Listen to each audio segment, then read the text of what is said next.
What's up, NFL fans? I'm Emory Hunt, the czar of the playbook, and don't forget to check out and purchase your copy of our latest football game plan book, Stiff Arming Football Myths. We have these available in both PDF and paperback form.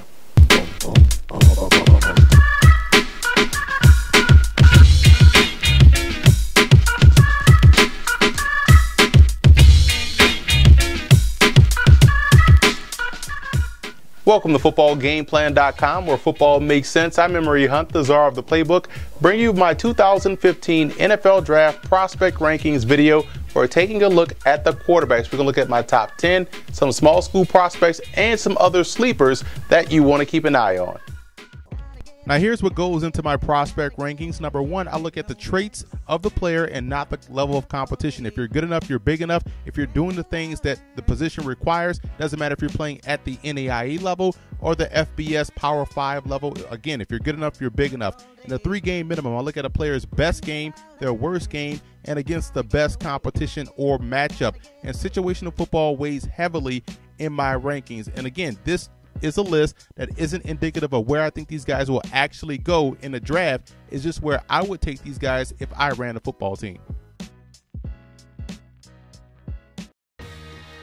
Jameis Winston out of Florida State is my #1 rated quarterback prospect in this year's draft class at 6'4", 235 pounds.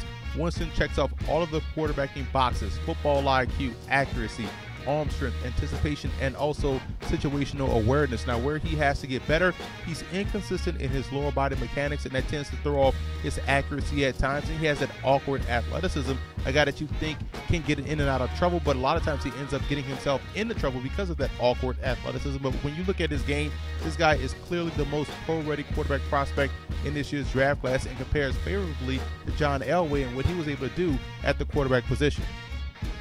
Next up is Marcus Mariota, the reigning Heisman Trophy winner at 6'4", 215 pounds, a junior coming into the draft early out of Oregon. And what I like most about his game, here's a guy that has that mobility to make it an 11-on-11 game. He can make all of those touch and bucket throws down the sideline, and his accuracy with the ball placement is a plus. Now, he also buys time to throw the football. Too many times you see young quarterbacks tend to scramble and look to run, but this guy buys time, keeps his eyes downfield, and makes throws. I like that about his game. His anticipation isn't always there, and he's late to react versus the blitz, which could cause him to get sacked a lot at the next level, and he struggles to drive the football with consistency over the middle of the field. But when I look at a comparison, I look at Ryan Tannehill of the Miami Dolphins. I think this is a guy you can win with, and I wouldn't be surprised if someone takes him early in the draft, but where he grades out on film is a second-round prospect in my opinion.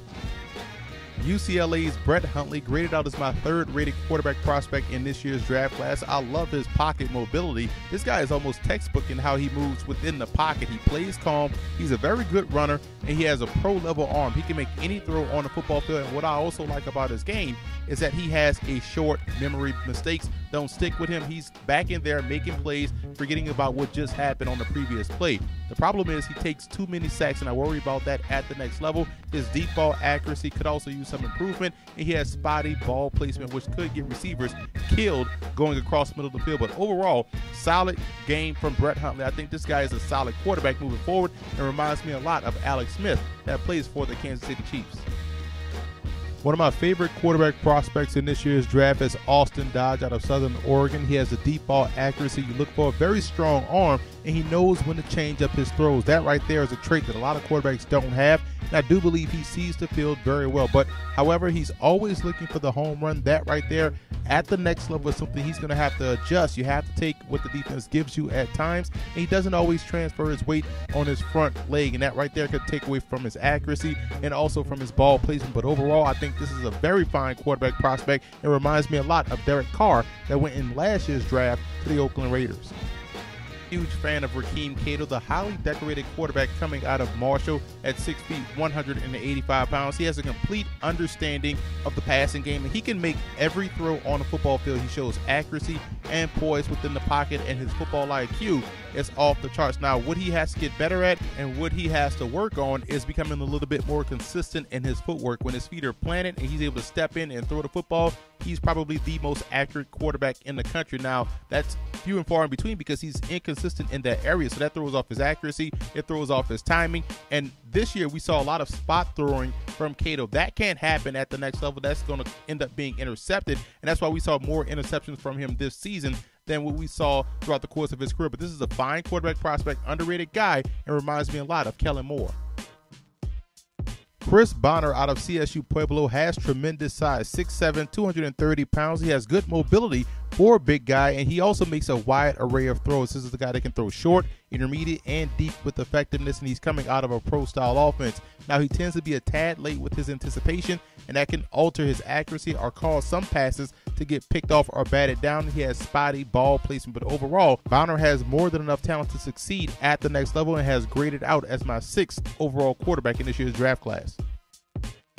After studying Frank Rivers out of Albany State, I came away highly impressed with his football IQ. His eyes never leave the field, and for a guy that's 6'6", 230 pounds, he can throw with both velocity as well as touch, and he has the growth that you look for of a prospect coming out of a smaller program. I think that bodes well for his chances as a pro. Now, as a pro, he's going to have to anticipate a little bit quicker. At times in college, he waited until guys got open before he threw an accurate pass. However, at the pro level, you're going to have to anticipate faster. You're going to have to throw guys open, but overall, solid skill set, and reminds me a lot of Aaron Brooks. Former Tennessee Volunteers signee Nash Nance out of Hampton, Sydney checks in as my number 8th rated quarterback in this year's draft class. I'm a big fan of his game. He's a very good athlete. Reminds me a lot of Blake Bortles and what he brings to the table from a mobility standpoint, running standpoint, and a toughness within the pocket. He's a gamer. He has above average accuracy, and he's coming out of a pro-style offense, which always bodes well for your chances moving forward.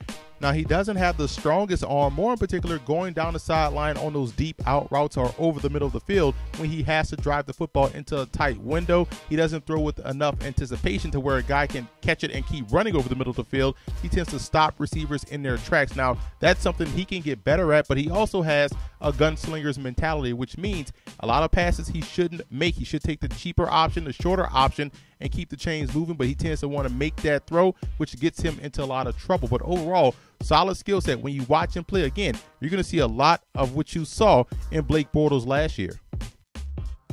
Kevin Rogers was a highly productive player throughout the course of his collegiate career. He sees the field very well. He's accurate on the move. He's both technically and mechanically sound as a passer. Now, he tends to predetermine a lot of his throws, and I want to know how well he can do versus the blitz. This is something that I haven't seen yet on film. This is 3 games in, but this is a guy that does have a lot of Jimmy Garoppolo-like skill set. He can make all of the passes that you want, but you want to see how well he can do versus pressure.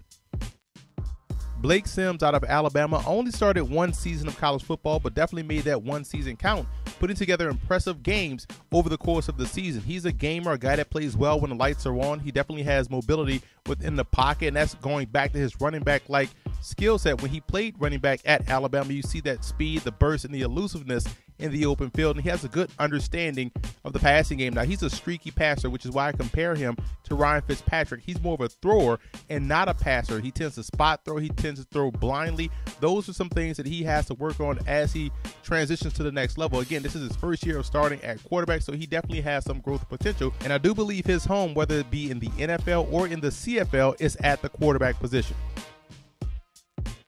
I think Tyler Murphy out of Boston College is one of the more underrated quarterbacks in the country. I got the chance to see him live versus Syracuse this year in addition to games on film, and I'm impressed with his game management skills. He's a very good athlete that gives you options at quarterback, plus good situational football awareness. Now, you want to see him become a little bit more deliberate in throwing the football and taking some calculated risks down the field, but the raw skills and management skills are there for him to be a solid number 2 option in the NFL. Bryce Petty out of Baylor is another highly decorated quarterback prospect in this year's draft class, and what I like about his game is that he's able to identify coverage pre-snap, and I think that's an A+ in that area. He also has an underrated deep ball. A lot of people question his ability to throw the deep ball, but I think placement-wise, it's where it needs to be. He's a very good athlete, another underrated aspect about his game, but he tends to predetermine throws, and I believe that gets him into trouble. When I talk about predetermined throws, I'm talking about when defenses tend to rotate coverage. He has a lot of problems with that, and he also struggles to drive the football in the short to intermediate area. Those are aspects of his game you want to see vast improvement at the next level. I got the chance to see Sean McCartney of Westchester live versus East Stroudsburg this season. Very good defensive football team, and I came away highly impressed with how he plays the game like a pro. Now, he sees the field very well, good mobility coming from the quarterback position, and he doesn't get rattled, not only from the blitz, but also from the situation of the game. He handled it very well in that game and also the other games that I've seen on film. Now, he does have an injury history, which led him to get 6 years of college eligibility. He has a decent arm and doesn't drive the football with consistency over the middle of the field. Those are some things you want to see improvement on at the next level. Can he consistently fit the football in those tight windows? But overall, solid game, and plays a lot like Shaun Hill of the St. Louis Rams. Taylor Heinicke out of Old Dominion at 6'1", 210 pounds, got better each and every year and is a very good athlete. Had an excellent week of practice down at the East-West Shrine game, and he makes those bucket throws. His placement is excellent deep down the field. Now, he doesn't make tight window throws. He doesn't take those shots. He's going to have to take that risk at the pro level. He throws with touch way too often. At times, the situation may call for you to drill a ball in there, and that's something that he has to get better at moving forward. Mark Meyers out of John Carroll, a former Pitt transfer, put together a very productive career for John Carroll. Well coached in college, good anticipatory skills, and can throw well on the move for a guy his size. He's 6'5", 225 pounds. Now, he doesn't always step into his throws, and that affects his accuracy. It affects his ball placement, and at times gets him into trouble. And he also has very slow footwork, so you wonder how well can he do versus the blitz at the next level. If he can quicken up his feet and start to step into his throws with consistency, the sky is the limit for this quarterback, and I think he has a lot of Joe Flacco-like ability. Shane Carden out of East Carolina had a very productive career for the Pirates. Here's a guy that also had a very solid week of practice down at the Senior Bowl. He has a quick release, and I like how he improved versus the blitz as a senior. That was one of my biggest knocks against him coming into this season. He's also a very good athlete. He'll take off and run in a heartbeat, but he tends to flatline his passes, which means a lot of his passes will end up getting tipped at the line of scrimmage. He's more of a thrower than a passer, which means he tends to spot throw. Those are some things he's going to have to clean up as a pro, but overall his game is solid and reminds me a lot of Rex Grossman. Brandon Bridge out of South Alabama is probably one of the most intriguing quarterback prospects in this year's draft class. He has that quote-unquote upside that teams are looking for, and I think his intermediate passing game is excellent. He can throw the bang 8 very well, the dig, the post. He can also throw that deep in route very well. Now, he also has underrated field vision. I believe he sees the field well, but without having the touch on his passes that you want to see from premier quarterback prospects, that causes him to be inaccurate deep down the field and makes him a spot thrower. But like I said, he's still raw in what he does. And also remember this, he's a Canadian-born citizen, so he may even get drafted high in a CFL draft. And with his mobility, I think he can play either up north or here in the States. Another impressive quarterback prospect coming out of the Division III ranks is Aaron Wilmer out of Delaware Valley, who played in a very tough D3 conference. I wanted to see 3 games from this guy. I wanted to see Lycoming, I wanted to see Stevenson, and I also wanted to see how well he did versus Widener. And I like the way he plays the position. He plays it well. His pre-snap skills are impressive, and he can play in or out of the pocket. And what I also love about his game, he has a short memory. Threw 4 interceptions versus Widener, but each time he bounced back and was able to move the football. Now, his accuracy can be spotty at times, and he can be a see-it-throw type of a player. He has a decent arm, not a strong arm, but enough to get the job done. And overall, he reminds me a lot of Kevin Glenn that plays for the BC Lions. And rounding out my quarterback prospect rankings video is Quinn Epperly, the outstanding passer coming from Princeton. Here's a guy that has 2 different careers. You can look at this season and see him more as an athlete, H-back receiver at the NFL level. And you look at last year, you see he can play quarterback at either the NFL level or the CFL level. Now, when I saw him live versus Harvard, I think he played more of the athlete type of game. So I went back to last year and graded him on his QBing skills. And I think you have to like what you see. He can throw well on the move. He can throw well from the pocket. So I think this is one of the more intriguing prospects outside of Brandon Bridge in this year's draft class.